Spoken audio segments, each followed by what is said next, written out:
Good morning students. मैं हमारे YouTube channel पर फिर से आपका स्वागत करता हूं। तो हमने 3 पार्ट जो है आप सभी के लिए जो है रिलीज किए थे, जैसे कि the solution of question previous question paper के 3 पार्ट हम पढ़ा चुके हैं। ठीक है, उम्मीद करता हूं और उन सभी स्टूडेंट्स का, उन विद्यार्थियों का मैं धन्यवाद करता हूं जिन्होंने मेरे तीनों पार्ट्स देखे हैं। ठीक है, और मैं आपका इंग्लिश ट्यूटर जो है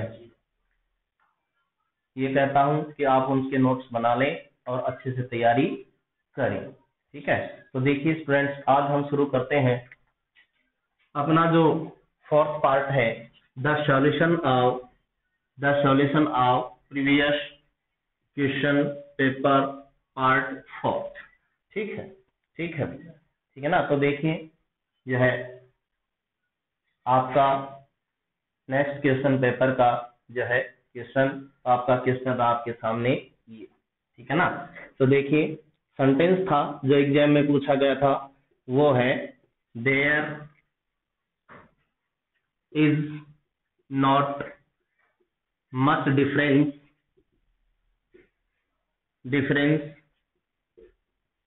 बिटवीन यू एंड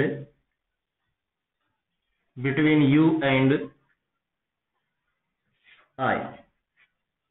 ठीक है, आपका सेंटेंस है ये, there is not much difference between you and I. तो सेंटेंस को ब्रेक कहां से किया गया था भाई? सेंटेंस को ब्रेक किया गया था यहां से आपका ए पार्ट शुरू होता है। ठीक है, डिफरेंस तक आपका बी पार्ट शुरू होता है। ठीक है, और ये जो है ये आपका सी पार्ट शुरू होता है। ठीक है, ठीक है भाई। और लास्ट में जो पॉइंट अपने पास वो है नो एरर डी पार्ट। ठीक है, हाँ तो स्टूडेंट्स, मैं उम्मीद करता हूं कि आप कमेंट में इसका आंसर जरूर देंगे। ठीक है ना।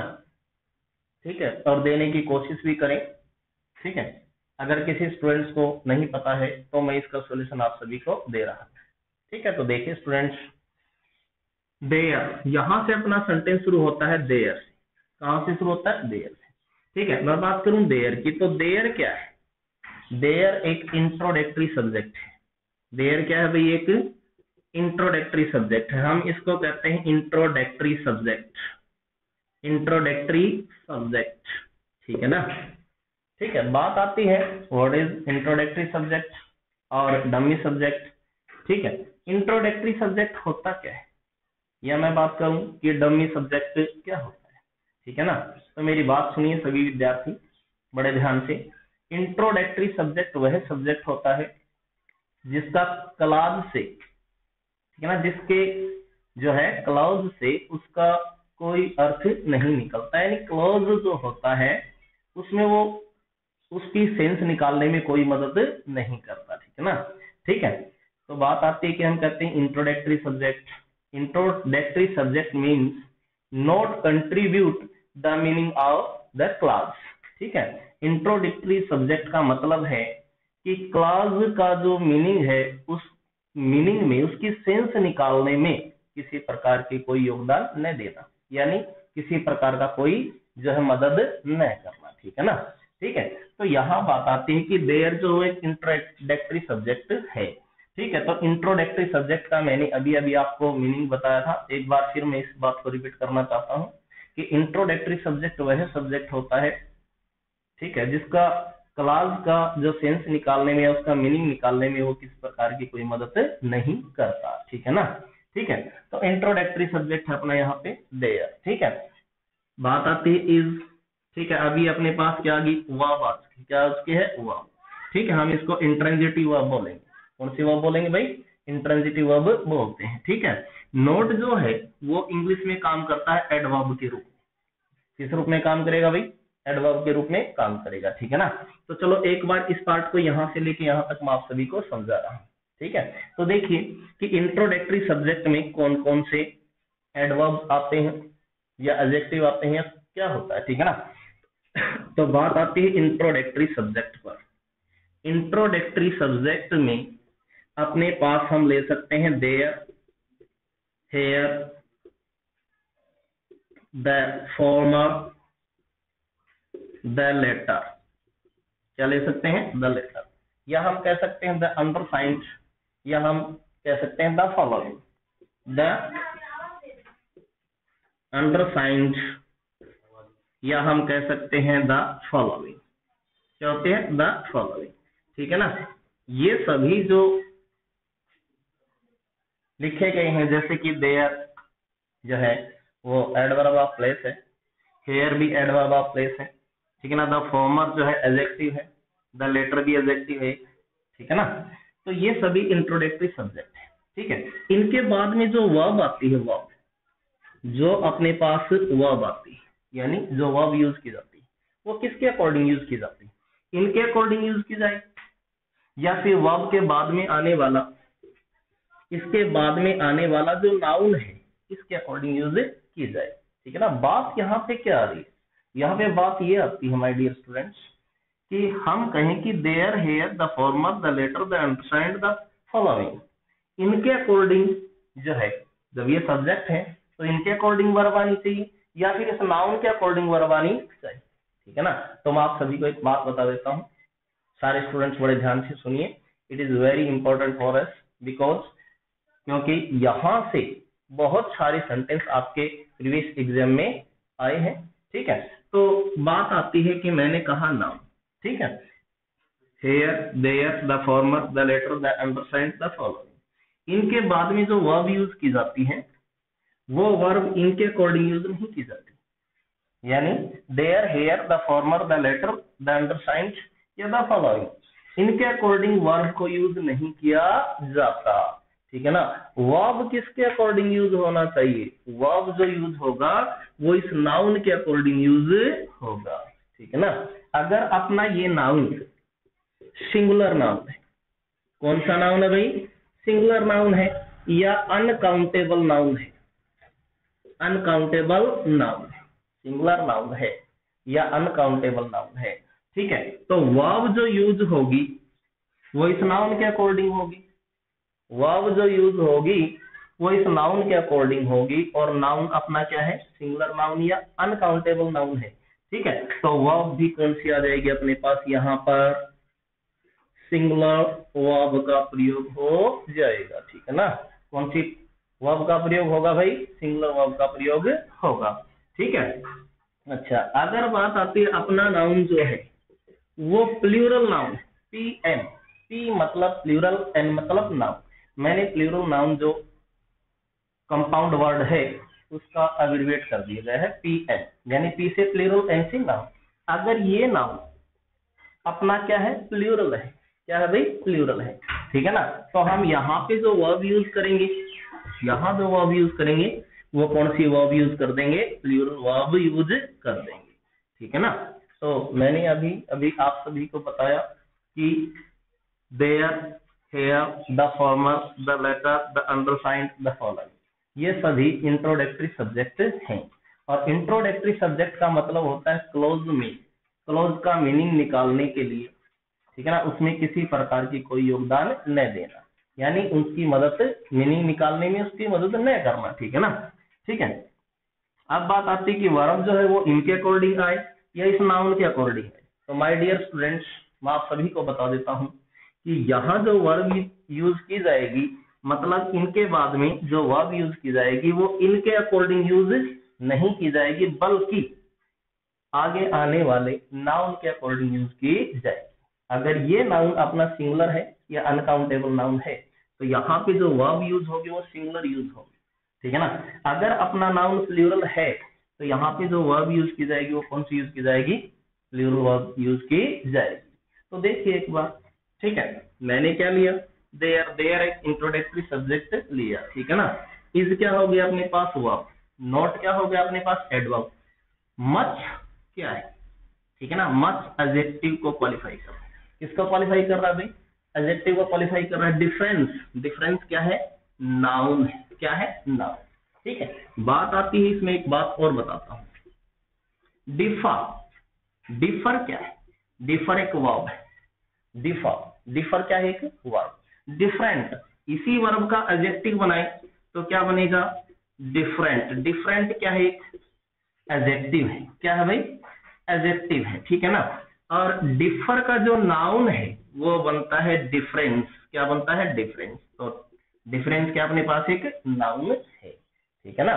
ठीक है, अब मैं कहता हूं कि डिफरेंस जो वो एक नाउन है, और नाउन कौन सा? ये एब्स्ट्रैक्ट नाउन है। कौन सा नाउन है भाई? एब्स्ट्रैक्ट। डिफरेंस को हम किस में लेते हैं? एब्स्ट्रैक्ट नाउन में लेते हैं, ठीक है। तो मैं कहता हूं ये जो नाउन है वो काउंटेबल नाउन है या अनकाउंटेबल नाउन है, ठीक है। तो मैं आप सभी को बता देता हूं, क्या डिफरेंस को हम गिन सकते हैं? मैंने कहा अंतर, मैं कहता हूं 1 अंतर, 2 अंतर, 3 अंतर, 4 अंतर, 5 अंतर, कभी ऐसा हो सकता है, ठीक है। जैसे मैंने कहा पानी, 1 पानी, 2 पानी, 3 पानी, 4 पानी, ऐसा हो सकता है। हम वॉटर वर्ड को काउंटिंग करके देख सकते हैं, ठीक है ना। काउंटिंग करके देख सकते हैं? नहीं देख सकते हैं।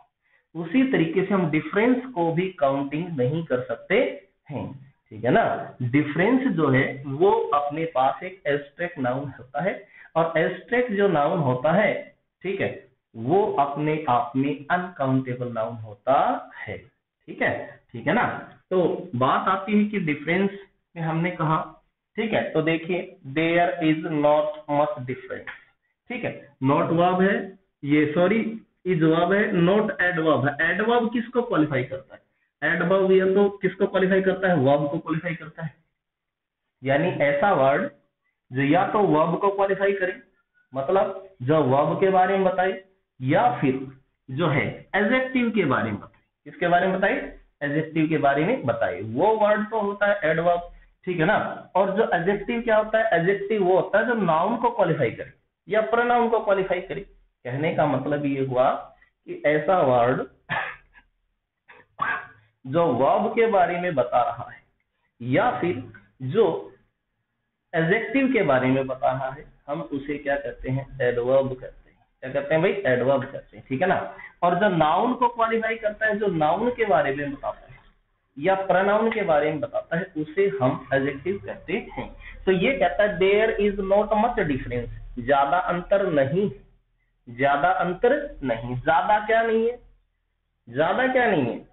अंतर, ठीक है ना। ज्यादा क्या नहीं है? अंतर नहीं है। तो यहां पर बात आती है कि मच किसको क्वालिफाई कर रहा है? नाउन को क्वालिफाई कर रहा है। और ये नाउन जो अपना कौन सा नाउन है? जो है एब्स्ट्रैक्ट नाउन है। एब्स्ट्रैक्ट नाउन किस में शामिल करते हैं भाई? हम अनकाउंटेबल नाउन में शामिल करते हैं, ठीक है ना। तो देखिए, there is not much difference, तो अपना ये नाउन क्या हो गया भाई? काउंटेबल नाउन है या अनकाउंटेबल नाउन है? ये अनकाउंटेबल नाउन है। और अनकाउंटेबल नाउन कौन से नाउन में शामिल करते हैं भाई? हम सिंगुलर नाउन में शामिल करते हैं, ठीक है ना। तो ये अपने पास सिंगुलर नाउन ही है। तो देखिए, ये जो वर्ब आई है इज, वो किसके अकॉर्डिंग आई? इस देयर के अकॉर्डिंग आई है या डिफरेंस के अकॉर्डिंग आई? डिफरेंस के अकॉर्डिंग आई है, ठीक है ना। देयर यहाँ पे एक इंट्रोडक्टरी सब्जेक्ट है, ठीक है भाई। तो ये अपने पास सिंगुलर नाउन है, तो ये वर्ब भी क्या होनी चाहिए? अपने पास सिंगुलर ही होनी चाहिए, ठीक है ना। तो मैं कहता हूं कि there is not much difference. यहां तक इस सेंटेंस में किसी प्रकार का कोई एरर है? नहीं है, किसी प्रकार का कोई एरर नहीं है, ठीक है ना। इस देयर इज से रिलेटेड मैं आपको 1-2 एग्जाम्पल और समझा रहा हूं, बड़ा ध्यान से सुनिए, ठीक है।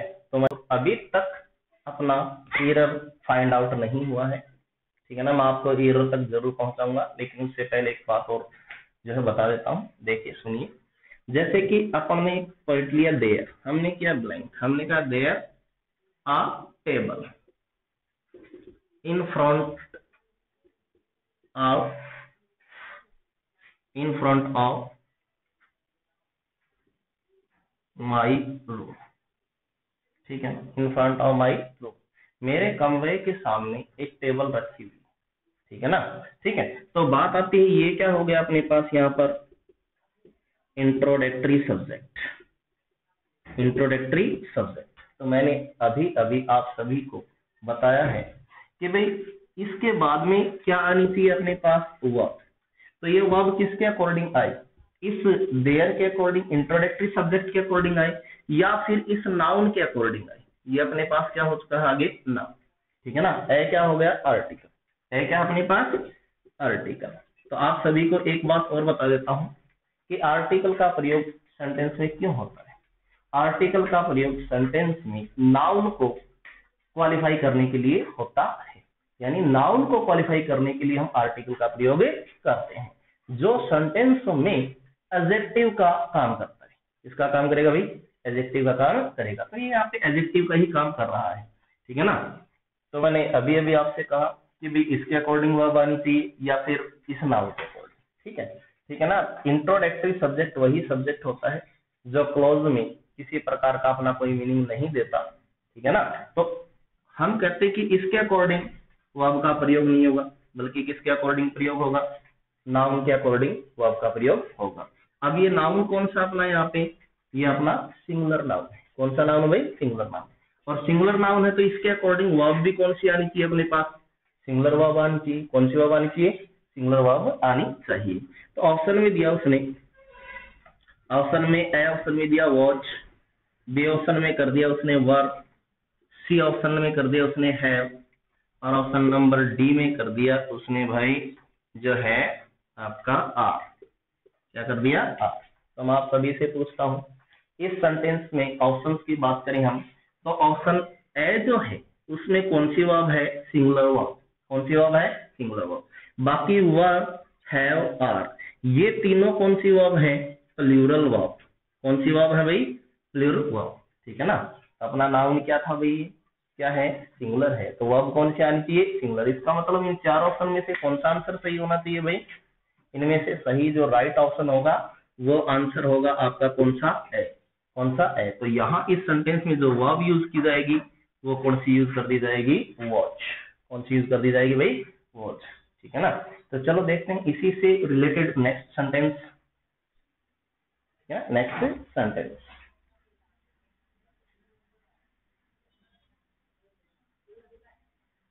तो माय डियर स्टूडेंट्स, मैं इसी से रिलेटेड एक नेक्स्ट सेंटेंस और लिखता हूं ताकि आपको यहां से लेके जो है यहां तक का पार्ट बिल्कुल अच्छे से समझ में आ जाए, ठीक है ना। क्योंकि अभी तक हमने एरर को फाइंड आउट नहीं किया है। मैं कहता हूं कि यहां से लेके यहां तक सेंटेंस में किसी प्रकार का कोई एरर नहीं, ठीक है।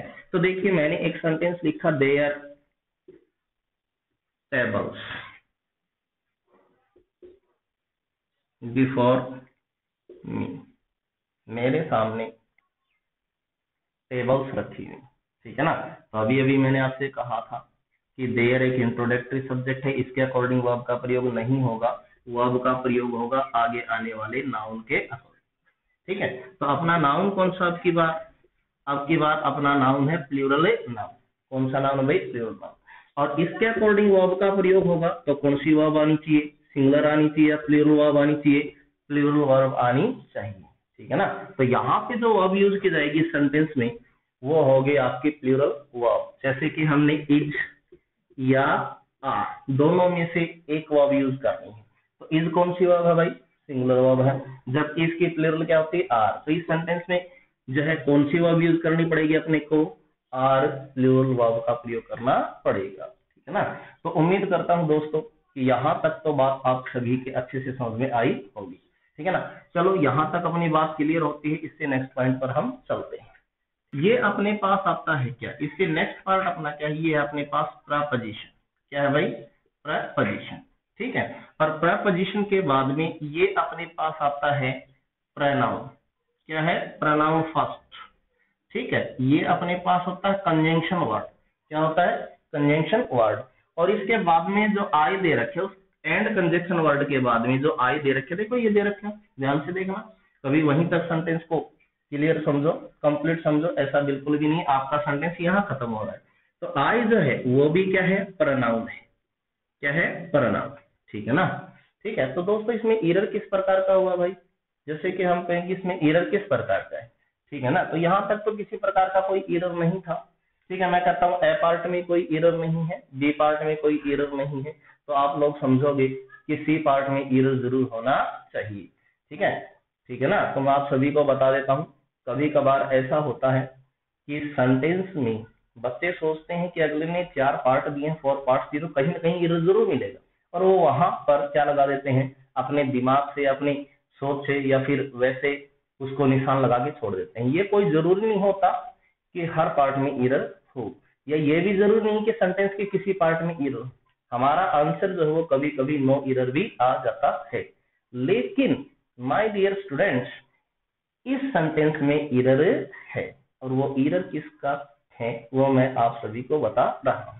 तो चलो देखते हैं, ये प्रपोजिशन आ गई अपने पास, प्रपोजिशन के बाद में क्या आया, प्रोनाउन, ठीक है, और एंड कंजंक्शन दे दिया उसने, फिर उसके बाद में क्या दे दिया, प्रपोजिशन दे दिया। तो मैं आप सभी को बता देता हूं कि प्रपोजिशन के बाद में, प्रपोजिशन के बाद में, ठीक है ना, कभी भी पर्सनल प्रोनाउन के सब्जेक्टिव केस का प्रयोग नहीं होता, ठीक है। प्रपोजिशन के बाद में हमेशा पर्सनल प्रोनाउन के ऑब्जेक्टिव केस का प्रयोग होता है। किसका प्रयोग होता है, ऑब्जेक्टिव केस, न कि सब्जेक्टिव केस। सब्जेक्टिव केस का प्रयोग नहीं होता है, ऑब्जेक्टिव केस का प्रयोग होता है, ठीक है, जो प्रपोजिशन के ऑब्जेक्ट के रूप में काम करता है। किसका ऑब्जेक्ट मानते हैं उसे, प्रपोजिशन का ऑब्जेक्ट मानते हैं, ठीक है ना। तो मैं आपको बता रहा हूं कि प्रपोजिशन के बाद में हमेशा ऑब्जेक्टिव केस का प्रयोग होता है, जो प्रपोजिशन का ऑब्जेक्ट होता है। अगर हम बुक के अकॉर्डिंग देखें, ठीक है ना, तो हमें सेंटेंस लिखा हुआ मिलेगा, objective case is used as an object to a preposition, ठीक है ना। हम सेंटेंस को कहते हैं कि भाई ऑब्जेक्टिव केस का जो प्रयोग होता है सेंटेंस में, वो प्रपोजिशन के ऑब्जेक्ट के रूप में होता है, ठीक है। तो वही बात है, ये कोई अलग बात नहीं है, बात वही है, ठीक है, कि प्रपोजिशन के बाद में कौन सा केस आता है, ऑब्जेक्टिव केस। चाहे एक प्रोनाउन हो, चाहे दो हो, चाहे तीन हो, चाहे कितने भी प्रोनाउन हो, सारे के सारे कौन से केस में जाएंगे, ऑब्जेक्टिव केस में जाएंगे, ठीक है ना। तो देखिए प्रपोजिशन आ गई अपने पास, प्रपोजिशन के बाद में प्रोनाउन जो फर्स्ट है यू, ठीक है ना, ये सब्जेक्टिव केस में है या ऑब्जेक्टिव केस।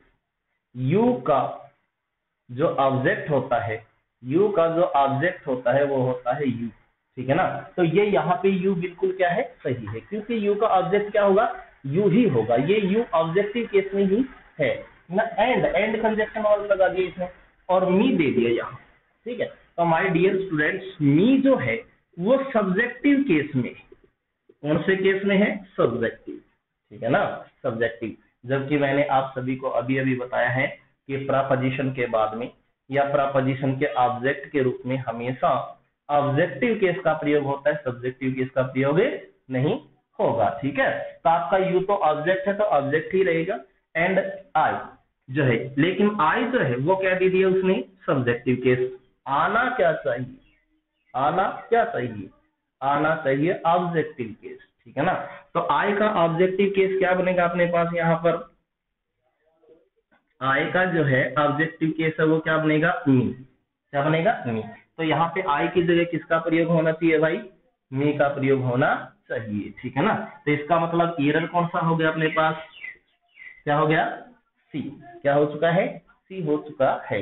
तो इस सेंटेंस में जो सॉल्यूशन है वो सॉल्यूशन क्या है, सॉल्यूशन है आपका सी पार्ट क्या है, एरर है, क्या है, एरर है, ठीक है। और प्रपोजिशन के बाद में, प्रपोजिशन के बाद में कौन सा केस का प्रयोग करते हैं हम, ऑब्जेक्टिव केस, यानी प्रपोजिशन के ऑब्जेक्ट के रूप में, ठीक है ना। तो यहाँ पे बिटवीन जो है, बिटवीन क्या बताया मैंने, बिटवीन एक प्रपोजिशन है, और प्रपोजिशन के बाद में कौन सा केस आएगा, जो है ऑब्जेक्टिव केस। ऑब्जेक्टिव केस में क्या आएगा, यहाँ पे यू एंड मी, क्या आएगा, you and me is the right answer, you and me is the right answer, ठीक है ना। तो बात आती है कि भाई ऑब्जेक्टिव केस जो है पर्सनल प्रोनाउन का, ठीक है ना, वो प्रपोजिशन के ऑब्जेक्ट के रूप में काम करता है, ठीक है। आपका एक कॉन्सेप्ट जो है, ठीक है, उससे रिलेटेड जो भी, इस सेंटेंस से रिलेटेड जो भी कंसेप्ट बढ़ते थे वो मैंने आप सभी को समझाए हैं, ठीक है ना। तो मैं चाहता हूं कि भाई इसी से रिलेटेड और सेंटेंस जो एग्जाम में पूछे गए हैं उनका सॉल्यूशन हम एक बार देखते हैं, ठीक है। तो देखिए मैं दो सेंटेंस इससे रिलेटेड और लिख रहा हूं आप सभी के लिए, उम्मीद करता हूं कि आप उसमें एरर फाइंड आउट जरूर करें। के लिए मैंने कहा है he was laughing, he was laughing at I when I met him, met की जगह हम कर लेते हैं एक बार साहिन, ठीक है ना।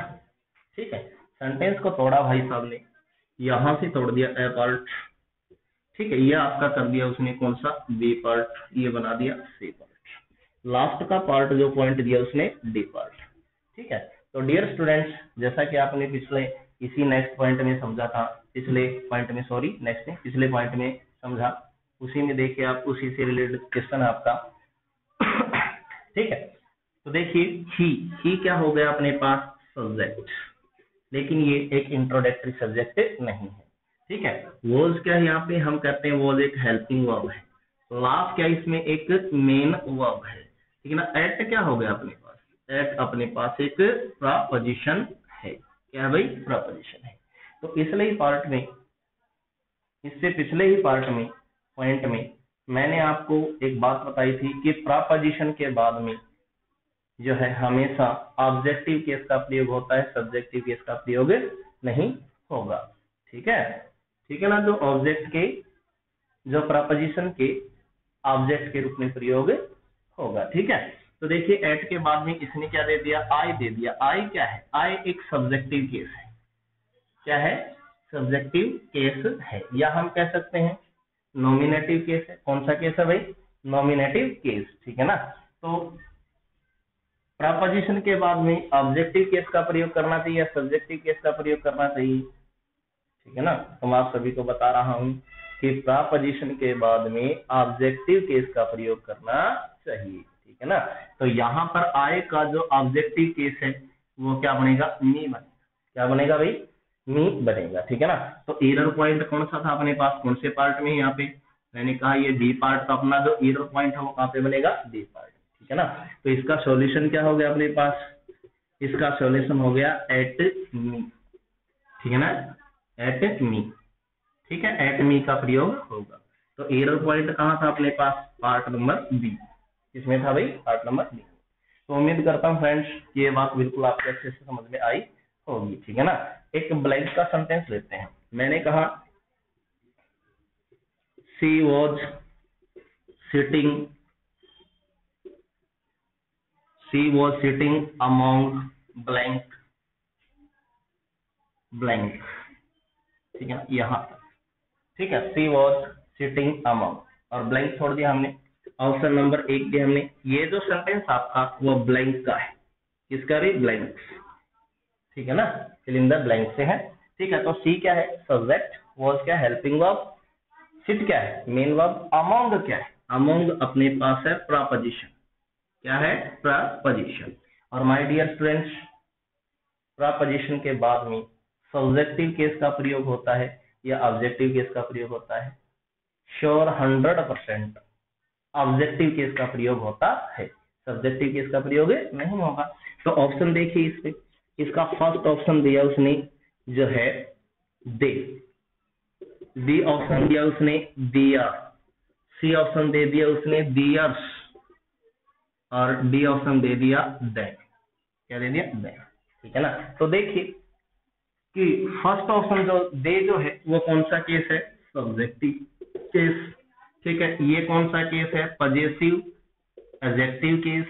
डियर्स क्या है, डियर्स है पजेसिव प्रनाउन, क्या है पजेसिव प्रनाउन, पीपी का तुम अलग ही अर्थ निकाल लोगे मेरे को पता है, इसलिए पजेसिव प्रनाउन में लिख ही देता हूँ, पजेसिव प्रनाउन, ठीक है। और देन क्या है ऑब्जेक्टिव केस, किसका ऑब्जेक्ट है भाई ये, किसका ऑब्जेक्ट है देन, देन दे का ऑब्जेक्ट है, दे सब्जेक्टिव केस होता है और देन क्या होता है उसका ऑब्जेक्टिव केस होता है, ठीक है ना। तो यहाँ अपने पास प्रपोजिशन है, प्रपोजिशन के बाद में कौन सा केस आना चाहिए, ऑब्जेक्टिव केस। तो 4 ऑप्शन में से ऑब्जेक्ट कौन सा है, 4 ऑप्शन में से ऑब्जेक्ट कौन सा अपने पास, डी ऑप्शन देन। तो यहाँ पे इसका राइट जो आंसर होगा इस क्वेश्चन का वो होगा डी ऑप्शन, ठीक है ना। और यहाँ पे आना चाहिए, क्या आना चाहिए भाई, देम आना चाहिए, देम ही आना, ठीक है, ठीक है ना। तो ये इससे रिलेटेड कुछ क्वेश्चन आपके एग्जाम में जो है पूछे गए हैं, ठीक है। तो इससे नेक्स्ट जो पार्ट है इसी से रिलेटेड, पर्सनल प्रोनाउन से related use of objective case, यानी सेंटेंस में ऑब्जेक्टिव केस का प्रयोग कहां कहां पर होता है, ये सभी बातें मैं आप सभी को अभी बताने वाला हूं। तो चलो स्टूडेंट्स देखते हैं इससे जो है यूज कि भाई ये जो सेंटेंस था वो पर्सनल प्रोनाउन का जो फोर्थ पॉइंट है ऑब्जेक्टिव केस वहां से लिया गया था। ठीक है ना। तो मैं आप सभी को एक बार पर्सनल प्रोनाउन से जो है क्या करवा रहा हूँ, समझा रहा हूँ। पर्सनल प्रोनाउन का जो इंट्रोडक्शन है वो आप सभी के सामने रख रहा हूँ। ठीक है ना।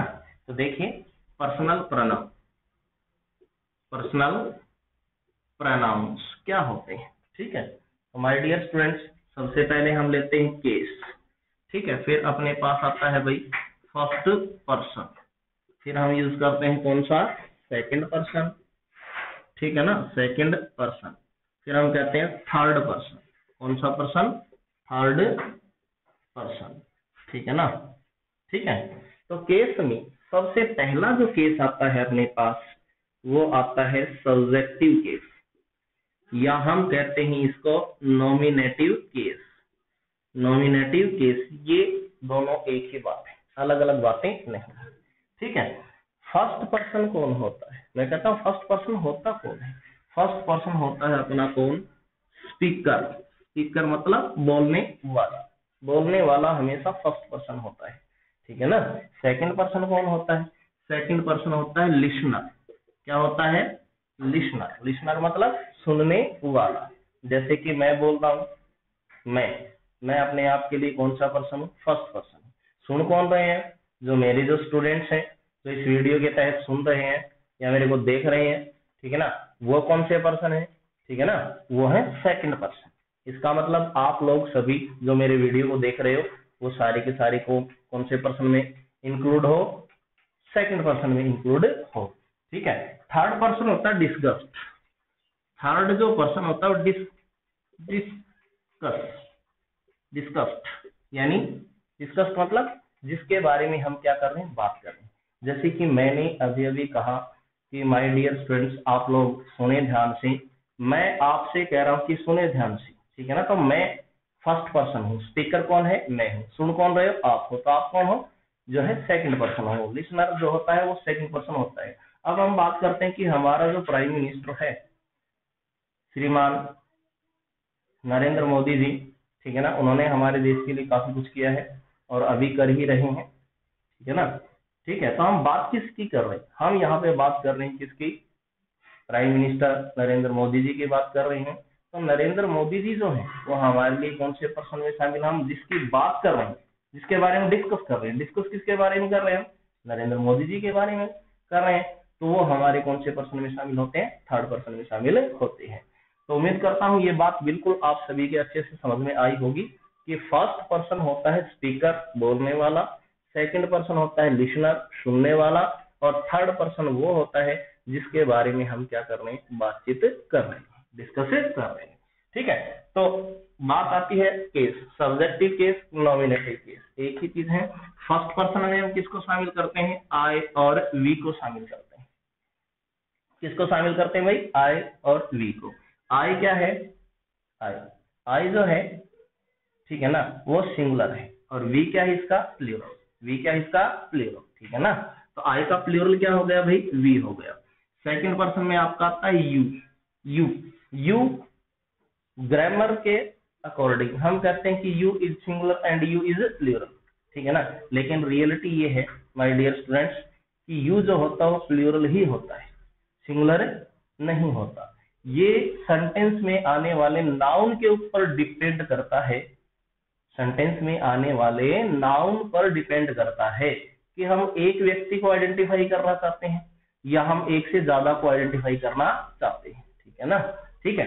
कभी कभी इंग्लिश ग्रामर में हम एक सिंगुलर पर्सन के लिए, यानी एक जो है सिंगल व्यक्ति को दर्शाने के लिए भी यू का प्रयोग करते हैं जब हम उसको आइडेंटिफाई करते हैं या इंडिकेट करते हैं, यानी इंडिकेशन करते हैं, इंडिकेट पॉइंट है ये। ठीक है ना। तो यू जो है वो अपने आप में प्लूरल ही होता है। ठीक है। जैसे मैं कहूं, मैंने कहा you are my student, you are my student, आप मेरे क्या हो, विद्यार्थी हो। ठीक है ना। तो यू जो है वो सेकंड पर्सन है, आर जो है वो इंट्रांजिटिव वर्ब है, माई क्या है, माई एडजेक्टिव है। माई क्या है भाई, पजेसिव एडजेक्टिव केस है ये। ठीक है ना। स्टूडेंट नाउन कौन सा है, सिंगुलर नाउन है। कौन सा नाउन है, सिंगुलर नाउन है। तो यहाँ पर यू की जो आइडेंटिफाई हुई है वो सिंगुलर नाउन के लिए हुई है या प्लूरल नाउन के लिए हुई है, ठीक है ना। तो मैं कहता हूं कि ये सिंगुलर नाउन के लिए ही हुई है कि तुम मेरे विद्यार्थी हो, ठीक है ना। एक स्टूडेंट की बात हो रही है, सभी की बात नहीं हो रही, ठीक है ना। लेकिन बात करते हैं कि यू जब सब्जेक्ट है और ये एक स्टूडेंट के बारे में बता रहा है तो ये सिंगुलर होना चाहिए। अगर ये सिंगुलर होना चाहिए तो वर्ब क्या आनी चाहिए, वर्ब भी सिंगुलर आनी चाहिए। यहाँ पे आर की जगह क्या आना चाहिए, इज आना चाहिए, लेकिन ऐसा नहीं होता, ठीक है ना। ठीक है, यू के साथ हमेशा हम जो वर्ब यूज करते हैं वो आर यूज करते हैं, न कि इज, ठीक है ना। और आर कौन सी वर्ब अपने पास, एक प्लूरल वर्ब है। कौन सी है, प्लूरल वर्ब, ठीक है। तो कभी ऐसा हुआ सेंटेंस में कि वर्ब तो क्या आ जाए, जो है प्लूरल आ जाए और सब्जेक्ट क्या हो, सिंगुलर? ऐसा नहीं है। जब अपना सब्जेक्ट सिंगुलर होगा तभी तो वर्ब सिंगुलर आए, जब अपना सब्जेक्ट प्लूरल है तभी तो वर्ब क्या हो, प्लूरल हो, ठीक है ना। तो यहाँ पे यू जो है, ठीक है, वो स्टूडेंट को इंडिकेट कर रहा है, एक स्टूडेंट को इंडिकेट कर रहा है, ठीक है ना, वो सभी स्टूडेंट्स को इंडिकेट नहीं कर रहा, ठीक है। तो सेंटेंस तो आपका बिल्कुल क्या है, सही है। लेकिन यहाँ पे अगर यू की बात करें तो ये सिंगुलर है या प्लूरल, ये प्लूरल ही है, जो कि सिर्फ एक स्टूडेंट को क्या कर रहा है, इंडिकेट कर रहा है, ठीक है ना। हम इसको सिंगुलर नहीं कह सकते, ठीक है। अब दूसरा सेंटेंस अगर हम देखें, हमने कहा यू आर माय स्टूडेंट, आप मेरे क्या हो, विद्यार्थी हो। अब यहाँ पे यू किसको इंडिकेट कर रहा है, अब यू जो इंडिकेट कर रहा है वो किसको इंडिकेट कर रहा है, प्लूरल नाउन को इंडिकेट कर रहा है, ठीक है ना, प्लूरल नाउन को इंडिकेट कर रहा है, ठीक है। तो यहाँ पे यू के बाद में आर जो आया अपने पास, फिर आर आ गया, इसका मतलब वर्ब फिर से प्लूरल होगी। अब यू को हम क्या माने, सिंगुलर माने या प्लूरल, प्लूरल माने, क्योंकि हम कहते हैं कि यू आर माई स्टूडेंट्स, आप मेरे विद्यार्थी हो। तो यहाँ पे यू किसको आइडेंटिफाई कर रहा है, प्लूरल नाउन को, जबकि पहले सेंटेंस में यू किसको क्वालिफाई कर रहा था, आइडेंटिफाई कर रहा था, इंडिकेट कर रहा था, वो कर रहा था किसको, सिंगुलर को, ठीक है ना। तो हम इसके अकॉर्डिंग इसको सिंगुलर माने और इस प्लूरल नाउन के अकॉर्डिंग इसको प्लूरल माने। अगर इस सिंगुलर नाउन के अकॉर्डिंग इसको सिंगुलर माने तो वर्ब क्या आनी चाहिए, सिंगुलर आनी चाहिए, लेकिन वर्ब क्या आएगी, प्लूरल ही है। क्या है, प्लूरल ही है, और यही रहेगी। क्यों, क्योंकि ये सिर्फ जो है वो एक इंडिकेशन पॉइंट है, इंडिकेशन पॉइंट है ये, ठीक है ना, जो सिंगुलर को भी दर्शा देता है और प्लूरल को भी दर्शा देता है। लेकिन रियल में क्या होता है, रियल में यू प्लूरल ही होता है, ठीक है। तो उम्मीद करता हूं कि ये बात आपके बिल्कुल समझ में आई होगी, ठीक है। तो देखते हैं इससे नेक्स्ट पॉइंट अपना,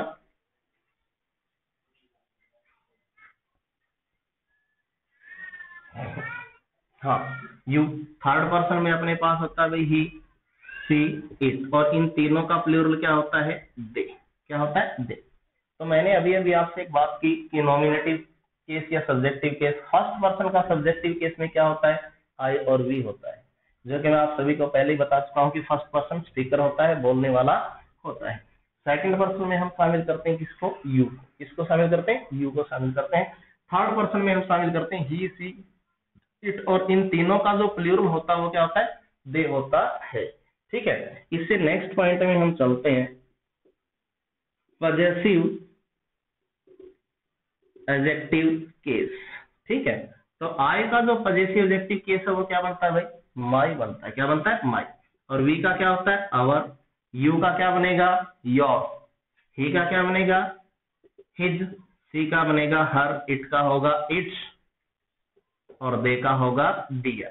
क्या होता है, डियर, ठीक है। अच्छा, तीसरा जो केस है इसका वो आता है अपने पास पजेसिव प्रोनाउन, पजेसिव प्रोनाउन, ठीक है ना। पजेसिव प्रोनाउंस में आई को हम किस में चेंज करते हैं, माइन। वी को आवर्स। यू को हम यूज कर लेते हैं किसमें, योर्स में।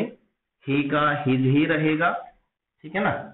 तो आपने एक नोट बात की हो, यहाँ पे एक बात नोट की हो, क्या, कि ही का पजेसिव एडजेक्टिव केस और पजेसिव प्रोनाउन सेम ही होता है, अलग अलग नहीं होता।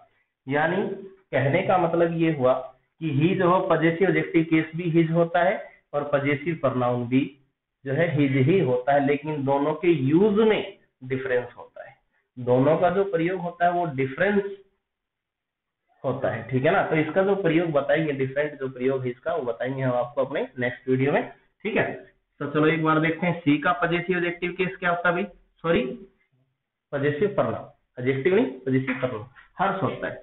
इट का पजेसिव प्रनाउन नहीं होता है। बताया आपको कि इट का जो है पजेसिव प्रनाउन नहीं होता है। इट के 3 ही केस होते हैं, ठीक है ना, subjective case, possessive adjective case and objective case, ठीक है ना। पजेसिव प्रनाउन नहीं होता। दे का पजेसिव प्रनाउन होता है डियर्स, क्या होता है, डियर्स, ठीक है ना। अच्छा, फिर आता है अपने पास ऑब्जेक्टिव केस। आई का ऑब्जेक्टिव केस क्या होता है, मी।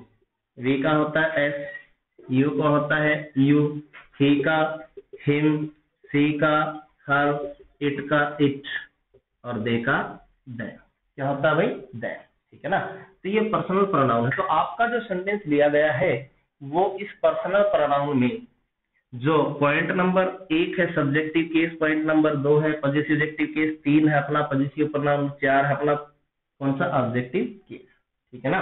तो आपका जो सेंटेंस था, जो मैंने सबसे पहले आप सभी को समझाया था कि there is not much difference between you and I, ठीक है ना, वो सेंटेंस आपका लिया कहां से गया है, वो आपका सेंटेंस लिया गया है पर्सनल प्रोनाउन से, ठीक है ना। और पर्सनल प्रोनाउन का जो फोर्थ पार्ट है यानी ऑब्जेक्टिव केस, यानी कहां से लिया गया है, ऑब्जेक्टिव केस से, यहां से लिया गया है, ठीक है ना। और वो हमसे पूछना चाहता है कि इस सेंटेंस में प्रपोजिशन के बाद में कौन सा केस यूज होना चाहिए, ठीक है ना। तो प्रपोजिशन के बाद में सब्जेक्टिव केस का प्रयोग नहीं होता, ठीक है ना, सब्जेक्टिव केस का प्रयोग नहीं होता है। पजेसिव एडजेक्टिव केस का प्रयोग हो सकता है, हो सकता है, ठीक है ना। ठीक है, तो ये बात मैं आपको बताऊंगा मेरे नेक्स्ट वीडियो में, ठीक है। और पजेसिव प्रोनाउंस जो है, ठीक है, इनका प्रयोग भी प्रपोजिशन के बाद में हो सकता है, ठीक है ना। लेकिन यहाँ पर उस सेंटेंस में जो यूज किया जाता है वो होगा अपने पास कौन सा, ऑब्जेक्टिव केस। तो माय डियर स्टूडेंट्स, मैं आप सभी से उम्मीद करता हूं कि ये बात बिल्कुल आपके अच्छे से समझ में आई होगी, ठीक है ना। तो आपका जो सेंटेंस था वो ऑब्जेक्टिव केस से लिया गया था, ठीक है, ये बात मैंने आपको समझा दी है। इससे रिलेटेड मैंने क्वेश्चन भी आप लोगों को समझाए हैं, ठीक है ना। देयर जो एक इंट्रोडक्टरी सब्जेक्ट है वो भी, उसके बारे में मैंने आपको बताया है। तो आप सभी इसका जो है क्या कर लें, नोट्स तैयार कर लें अपने, क्योंकि solution of the previous question paper जो है वो आपको बड़ी मुश्किल से यूट्यूब पे कहीं और मिलेगा, ठीक है। और अब आपको ये क्या किया जा रहा है, दिया जा रहा है, तो आप इनका अच्छे से क्या करें, जो है तैयारी करें, ठीक है। तो इससे नेक्स्ट जो बात है वो मैं मेरे अगले वीडियो में आप सभी को आपके सामने रखने वाला हूं। तब तक के लिए आप सभी से विराम चाहता हूं, धन्यवाद, ठीक है। Thank you very much all of my students.